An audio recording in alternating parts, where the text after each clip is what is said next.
But you know, I was thinking about ignore all that foolishness. I was thinking about, I don't remember, whatever I was thinking about, it just left my brain. It evaporated. Dang, what was I thinking about? It'll come back to me. So, another thing I was thinking, a thing I thought I could, right? I was thinking about how everybody says eat the rich. Eat the rich. And I didn't even bring my iPad over here. So, let me get that real quick without getting up because I ain't moving. Oh my god, the struggle. The struggle is real. Ugh. Okay, let me turn my AC vent this way because I just came from outside. I had to go to the bodega. I went and got, I was like, I'm gonna go get iced coffee. I said, and the right guy is gonna be there. And the right guy was there because the other day they were making someone's iced coffee, and because it was sitting on the counter, he thought it was mine, so he charged me for it. It was only like $2 or $3 or something. And he's like, I was like, don't worry about it next time. And then I went in there today and he was there. I was like, make me an iced coffee. I was like, you remember the other day when you charged me for someone's coffee? Yeah, just give me that. It's not a big deal.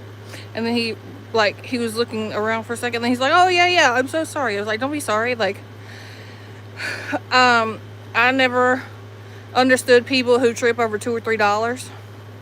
Like, those $2 or $3 ain't gonna make you broke. And if they are, that's a problem, right? If you tripping over $2 or $3, like for instance, when I used to work in a hotel, I did the front desk.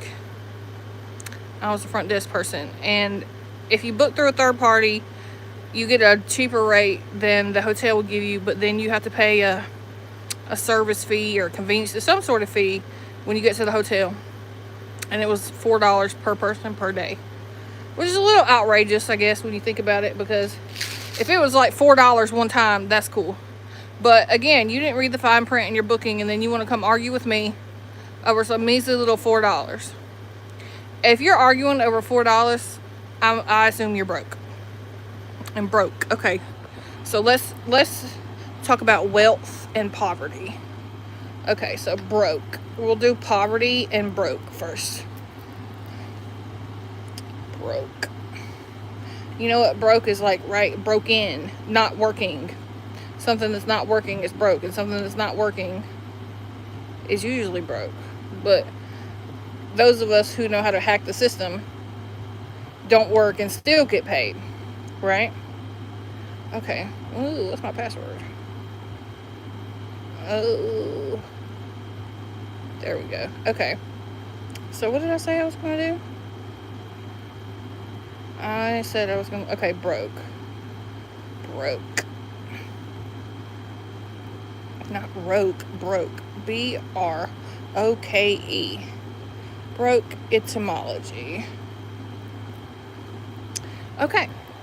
The word broke comes from the Old English verb brecken, to fracture or smash, tracing back to Proto-Indo-European root brig. Its financial meaning being bankrupt or penniless, developed as a shortening of the past participle broken, which was used metaphorically to describe someone financially shattered as early as the late 1500s. So when you say you're broke, it's like, oh man, I'm broke. I can't go out this weekend and, spend some money on some bitches, right? If you say you're broke, when you say you're broke, you're saying you are broken. It's not just about not having money.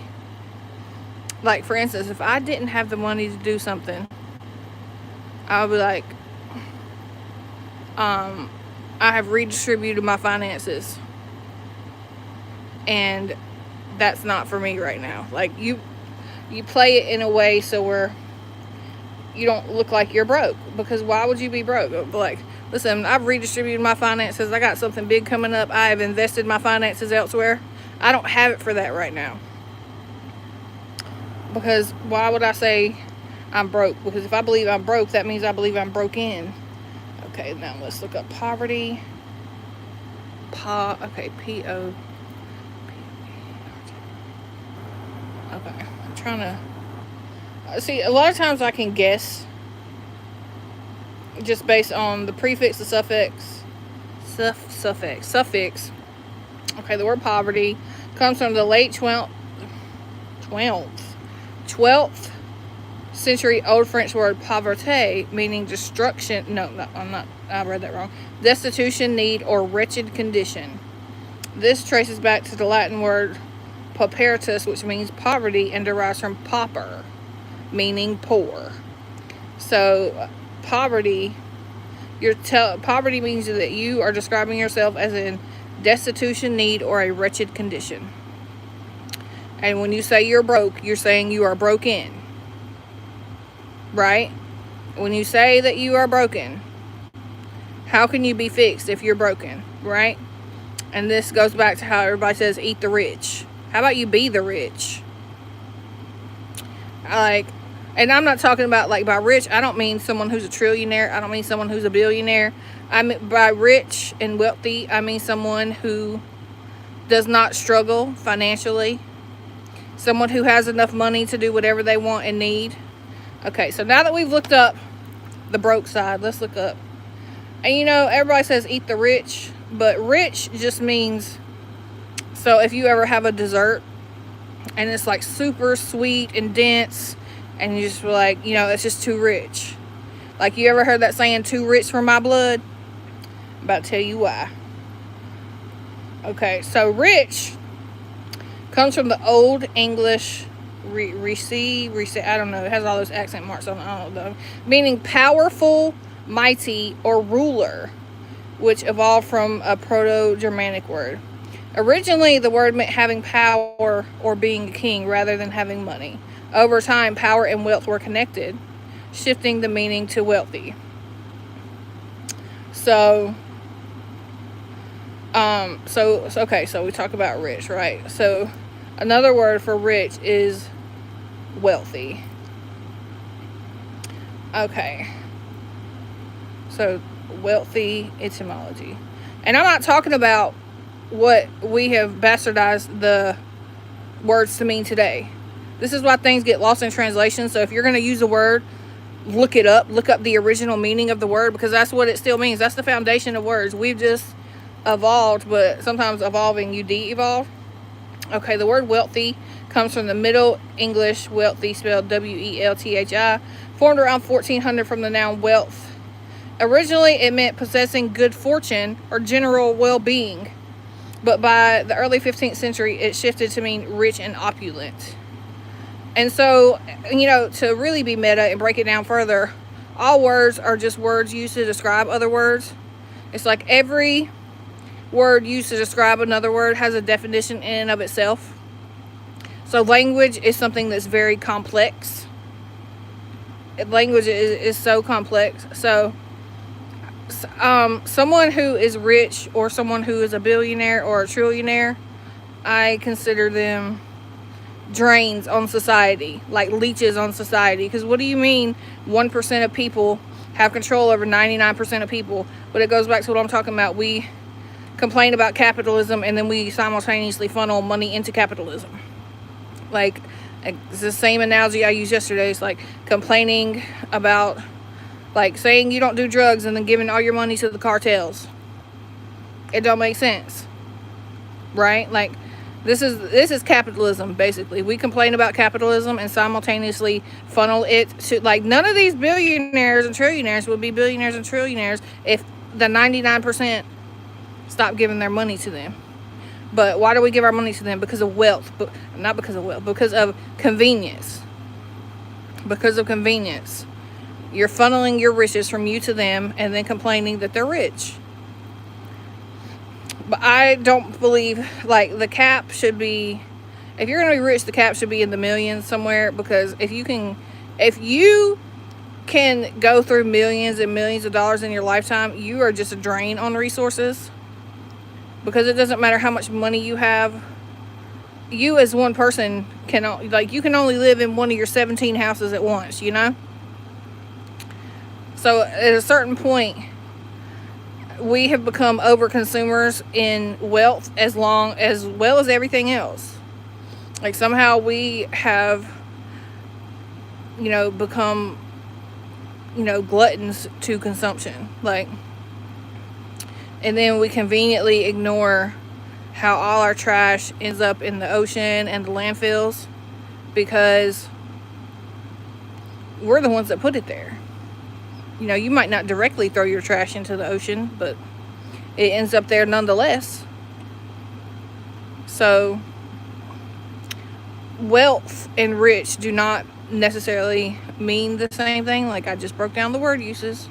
Wealthy means having good fortune, general well-being. It's just like when you say you're wealthy, you're in good health, right? And if something is it's broken, it's not in good health.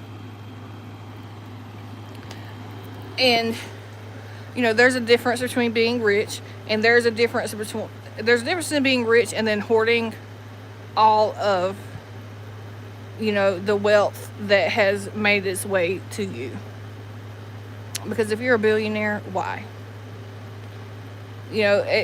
CEOs weren't always as well paid as they are today. I think it's something that started like in the 60s or 70s. And that was really when the 1% became the 1%, is when CEOs, it's like, this is why trickle down economics don't work, because the 1%, it's very dual nature, because the 1% hoard 99% of the wealth, and then the 99% have to share 1%. But so I don't think that having a building with your name on it and having 17 helicopters, I feel like at a certain point rich and wealthy in the sense that has come to mean today, they just mean overconsumption. It doesn't matter how rich you are if your carbon footprint is quintuple what the normal person's is, because ain't nobody gonna be rich if the planet kills us all. Like I watched that movie yesterday, The Last House or something, where it was like they get locked in their house by the rain and it won't let them out, and then it ends up being these like sea creatures, and they took back the planet because we destroyed it. And the girl tells the dad that, and he's like, she's like, it's their planet. He's like, it's our planet. Well, it ain't, because we all dead. Like at a certain point, Mother Nature fights back. And, billionaires and trillionaires are just, they need to redistribute their wealth, because at a certain point, like by the time they reach that status, they're already like 50s, 60s. You only got like a couple decades left, and then what? You just gonna pass it on to the next person? I feel like anybody who has $1 billion, automatically when they die, it should be redistributed amongst the people. And like, this is why I say we live in a dystopia. Like, this is not a utopian society. And this is why I don't really participate in society. Like, I am a lone wolf who lives in society. Like, I live in the city, and I stay in my house. I stay in my bedroom all day in the city. I'm surrounded by people, yet simultaneously surrounded by no one. Because I don't know, just today the act of socialization is very draining to me, and I just got to a point where I just don't care anymore. I don't care to be out and be around people and talk about nothing. Like at this point, if you're not talking about how to be the rich and not eat the rich, if you're not talking about how to be the rich, if you're not talking about a solution to a problem and all you're talking about are problems, I'm just gonna be like, I don't care, leave me alone. And that's basically what I've done. I've cut off everyone in my life. There's one person that I haven't cut off. One. There are 2 people that have my number, like personal, and everyone else that I speak to, it's about business. Because time is money, and if you're not talking money, if you're not talking how to get to the next level, you're wasting my time. And so I think people confuse being rich with being an ultra billionaire and, having so much wealth that you couldn't spend it in 50 lifetimes. But we should all want to be wealthy. Why would you want to be broke? Or I liken this to the Goldilocks analogy, right? Like one's too hot, one's too cold, one's just right. And Goldilocks went for the one that's just right. And those are the people that are like content being middle class, content having just enough to pay their bills. If all your needs are met, that should be, everybody should live like that. Everybody's life should be lived in a way that all your needs are met and all you have to go after is what you want. Nobody should struggle to pay bills. Because what is a credit score? Like, that's, ugh. It's like, and that goes back to the concept of money is just an agreed upon concept. We as society it's an agreed upon value. We as society have agreed that this little piece of paper means something. But it's like, and it reminds me of a poem I got one time when I was in church, and it was some bullshit, but I remember the first line was like, the more the dollar is printed, the less each one is worth. And it's because they say that. It's because they say that, you know, a dollar means nothing these days. So a dollar basically has the value of a penny. And pennies, like, what can you buy with a penny? Nothing. Sure, you can get some stuff at the Dollar Tree, or you can get you a pack of ramen noodles. But what you can get for $1 is not going to take you very far, and it's not very nourishing. So I feel like everybody should try to be rich and wealthy, and that doesn't mean, you know, owning a helicopter and having a house in every state. Like, there are people out there that are living silently wealthy that don't want for anything, that have their own piece of property and have built their house just how they want it, and they got a couple cars and like a four-wheeler and they got some land and they got kids. They got like a compound family, right? There are people that live silent in their wealth, and then there are these jackasses that it's like, everyone has to know my wealth, I'm a billionaire. You shouldn't be. And it should be illegal to be a billionaire. Because what do you mean? What do you mean? We complain about how bad the economy is when, like I just said, 1% of people have 99% of the wealth. And then 99% of people have 1%. And if it don't make dollars, it don't make sense. That don't make no sense at all. But again, I take the meaning. I look back at the root word. I look back at every, like, as far as back as the language can go. So here's a good example. So my mom is a genealogist, and she goes back and looks at, you know, she tries to trace back family members as far as she can go. I do that, but with words. Like, I'll study a word, and I will go back to the root word. And I was thinking yesterday about, like, Adam and Eve, and I was like, Adam. ATOM, like atomic particles, okay? And atom is the smallest substance. I mean, we know there are subatomic particles, but for a long time we thought that atom was all there was. And then you think about Eve, so Adam and Eve, right? But I say Eve and Adam because Eve means basically before. So like Christmas Eve, right? Christmas Eve is the day before Christmas. And so I'm changing my language to put the woman first, because women came first. Because if women didn't come first, men wouldn't have nipples, you know. Female is the default gender. All vertebrate embryos are, you know, it's just like if you watch Jurassic Park, it's like when they try to say, well, they're all female, you know, you just need a chromosome given at an extra stage of development, and we just deny them that. And then, you know, Jeff Goldblum is like, life finds a way, right? It's like life finds a way, and yes, it does. But I forgot. I don't know what I was going off on that tangent about. It'll come back to me. I have too many trains of thought running, and then they overlap, and then it's like everything branches out, so everything is like cyclical and circular. And because my brain moves so fast, like my mouth can't always catch up with my brain.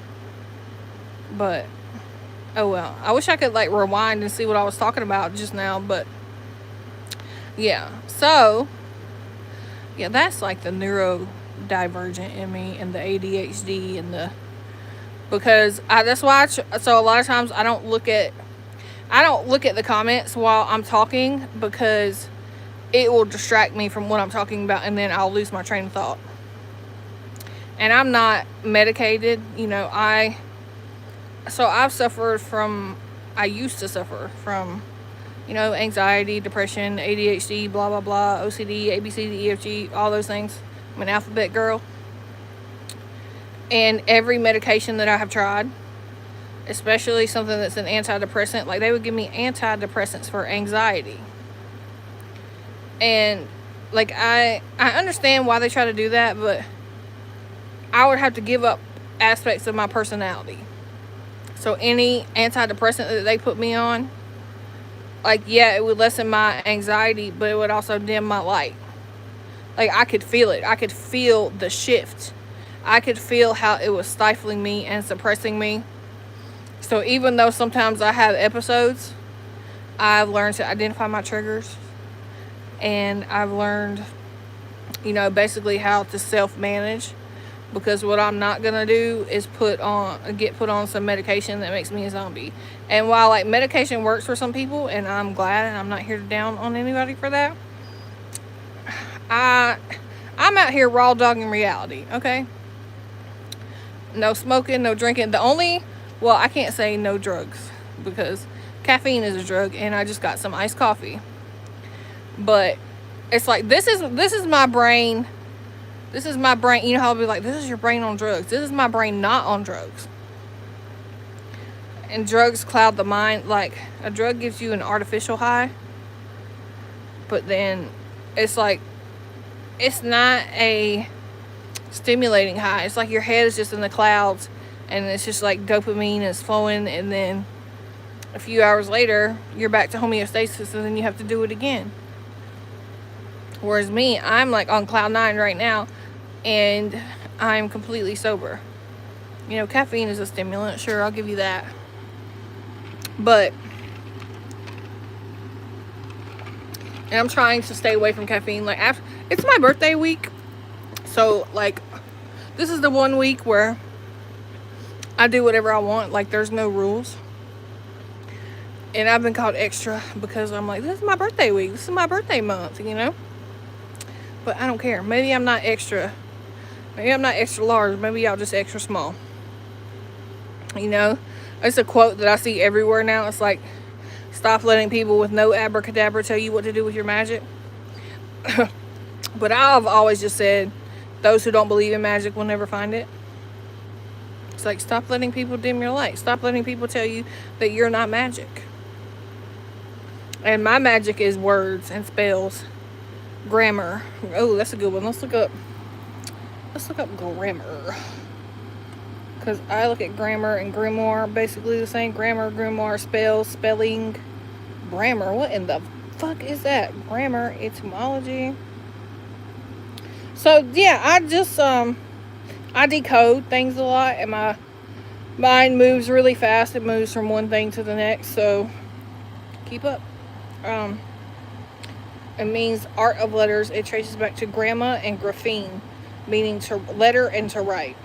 It moved through Latin and Old French before entering. Okay. Greek, the root meaning a letter of alphabet, a mark, or a thing written. Ancient Greek, the study of language and writing. It shifted to mean both formal scholarship and classical learning.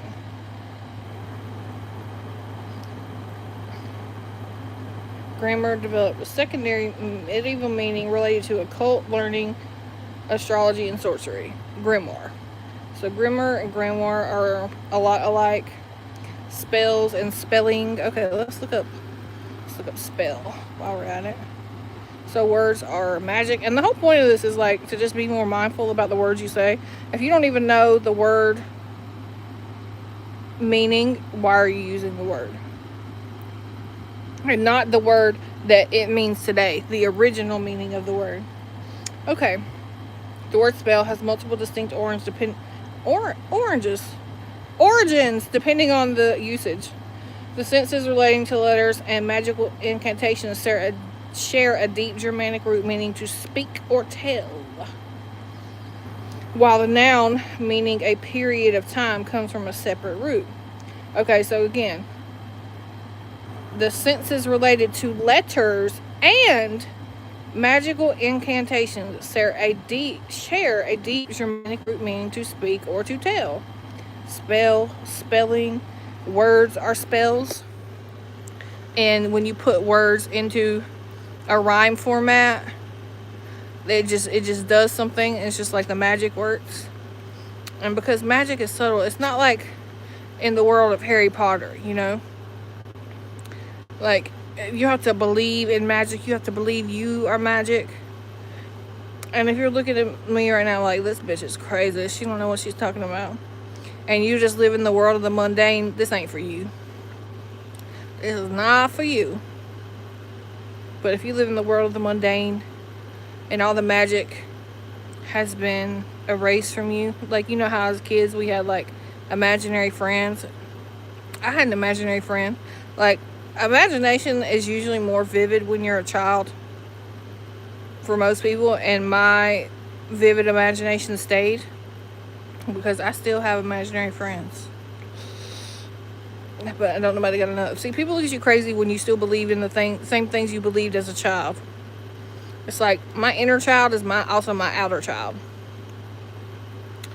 And like, I believe I am magical. No one can tell me I'm not. No one can tell me that I haven't gotten this far, because I have used, you know, magic and spell work and all these things. And if you live in the world of the mundane, you know, that's not a place for me. Like, everything, even all of my surroundings are things of an occult nature, or crystals, or, you know, healing. And a lot of people don't believe that. But I believe in the universe more than I believe religion. You know, I've made many spiels about that. Religion is for those who are asleep and they can't save themselves. They need someone else to save them. And occult work is like people who want to take their fate into their hands and save themselves. Like, occult work is for people who can save themselves. And a lot of people misunderstand what it means to be a part of the occult. They think it means devil worship. Well, what if I were to say to you that the Christian God that you're worshiping is the real devil? Ooh. But I don't have to get into that religious spiel. I do not think occult work is devil work. I think there are archetypes and entities that you can work with. But if you know that you are God's creation and you're God's child, right? And in religion, we're all God's children. And in any pantheon of gods, all the children of gods are also gods. You know? Then that would make sense that you're God too, so you're divine. And when you know you're divine, there's no room for doubt. And when you don't doubt yourself, you can do anything. Even religion, it says faith can move mountains. And when you know yourself, you don't even have to have faith, because faith is a belief in things unseen and unheard. And that's the thing about religion, is faith-based. And faith is based on things not seen with your senses. It's like, we want you to believe something that we've given you no evidence for. But then with occult work, it's like they tell you what to do, they tell you what spells to do. There's so many different things that you could do, and then you see the results. So there's more evidence for the occult than there is evidence for religion being true. But again, it all depends on what you believe. Like, just because you study something doesn't necessarily mean it's what you should believe. And your beliefs should be fluid, right? Like, if you believe something and you receive evidence to the contrary, you should change your beliefs. Like, you should always be evolving. Like, if we lived in a time where they believed the earth was flat, which apparently we still do, but if we lived in like 16 or 1700s, and then all of a sudden somebody comes along and shakes up the foundation. All the people that have made these sorts of discoveries were persecuted. They were disbelieved, because when you shake someone's foundation and you tell them something that they fundamentally believe is true, and you're telling them it isn't true, it's like a crisis of faith. Because faith will never overrule fact. Fact always overrules faith. So it's like when they determined that the earth wasn't flat, or the person that discovered, I don't remember who it was, the person that discovered that no, actually the earth isn't the center of the universe, that we're just one of billions of planets orbiting trillions of stars, trillions of galaxies. It's like, They did not want to believe it because it made them feel inconsequential, because it shook the core of their faith. So that really, to me, is the difference between faith-based and fact-based. And when you confront someone faith-based with something that is fact-based, they just refuse to believe it. And even now, there are still flat earthers, and they won't believe anything you could tell them. Okay, if you took them to outer space and they saw it, they still wouldn't believe. You know how they say seeing is believing? But for faith-based people, seeing is not believing. It's like they'll be like, do my eyes deceive me? Faith-based people trust faith more than fact. There are still some Christians who believe, that they planted the dinosaur bones and that the earth is only a few thousand years old, despite direct evidence to the contrary. And that's what kills me about faith-based people, is that they let their beliefs override their common sense. And, this is why I hate on religion so much. So, I don't hate the people who believe in religion. I just think they're stupid. They're dumb. They're ignorant. Because you believe in something that there's no evidence for. Okay, the only thing that I could say Christians believe in that was true was that Jesus was a real person who was on this earth at some point. That I believe. That's about the only thing they can prove.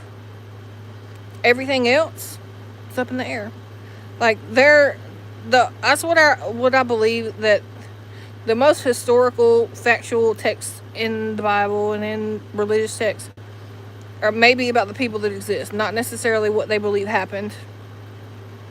And then, again, there's many ways to interpret it, but it's all based on faith.